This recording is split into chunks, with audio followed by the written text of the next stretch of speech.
When the entire world tries to convince you that you have no value, remember, you are not defined by their doubts.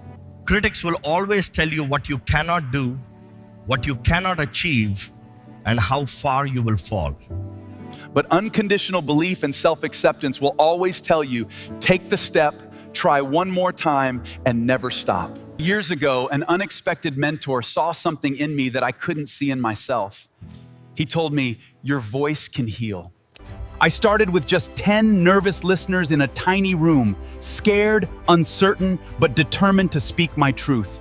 10 turned into 30, 30 into hundreds, until a quiet whisper became a roar of hope for thousands. You do not need to change who you are to be deserving of love, purpose, and respect. You are enough right now. When one person finds the courage to heal, they give permission for everyone in the room to do the same.